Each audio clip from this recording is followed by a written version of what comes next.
हरिओम. अध्याय 6. ओवी क्रमांक 357 ते 368.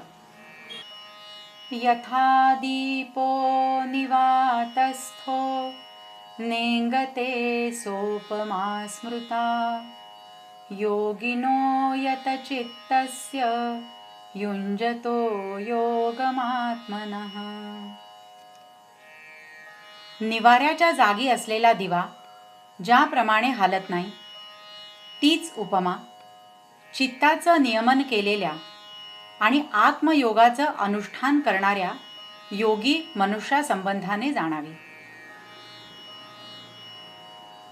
युक्तियोगाचे आंग पावे ऐसे प्रयाग होय जे परवे तेथ क्षेत्र संन्यासे स्थिरावे मानस जयाचे तया ते योगयुक्त म्हण हेही प्रसंगे जाण ते दीपाचे उपलक्षण निर्वातीचिया. आता तुझे मनोगत जाणोनी काही एक आम्ही म्हणोनी ते निके चित्त देऊनी परिसावेगा. तू प्राप्तीची चाड वाहसी परी अभ्यासी दक्षु नभसी ते सांगपा काय बिहसी दुवाडपणा. तरी पार्था हे झणे सायास घेशी हो मने वाया बागुल ये दुर्जने इंद्रिये करीती.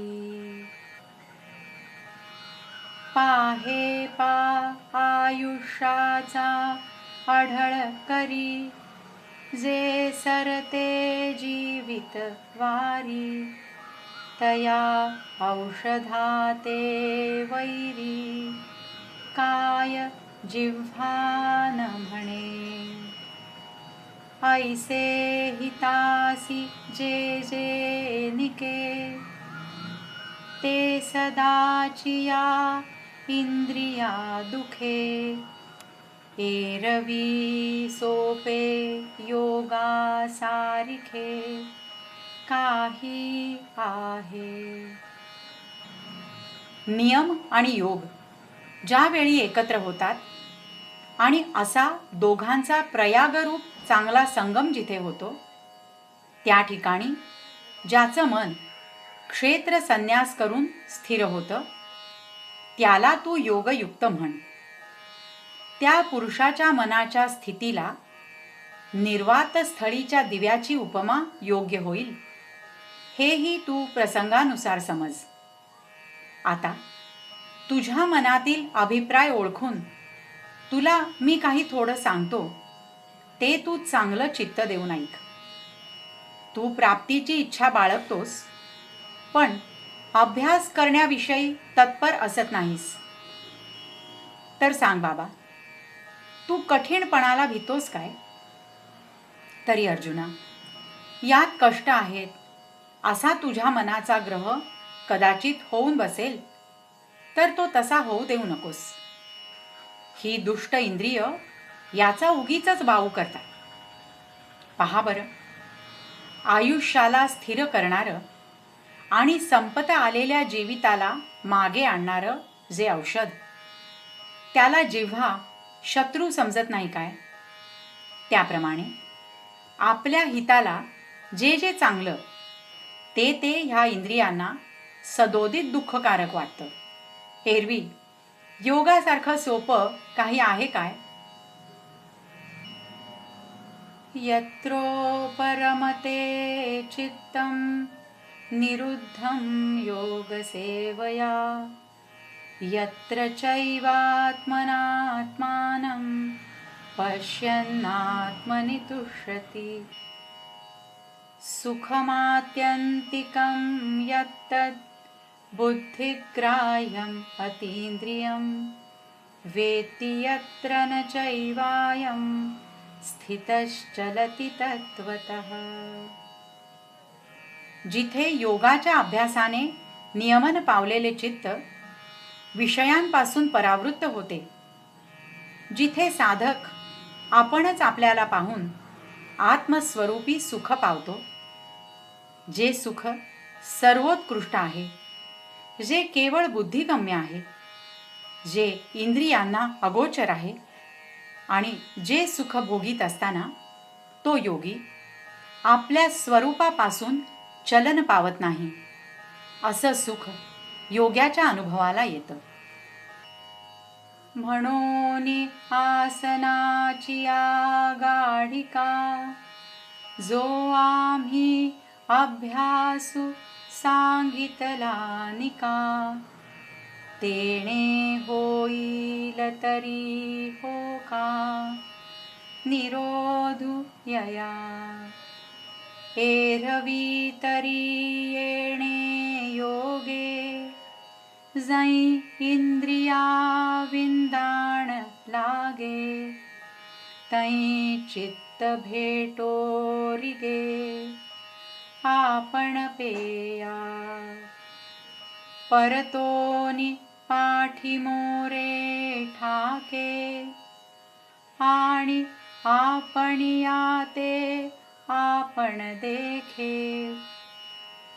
देखत खेवो ओळखे म्हणे तत्वते मी.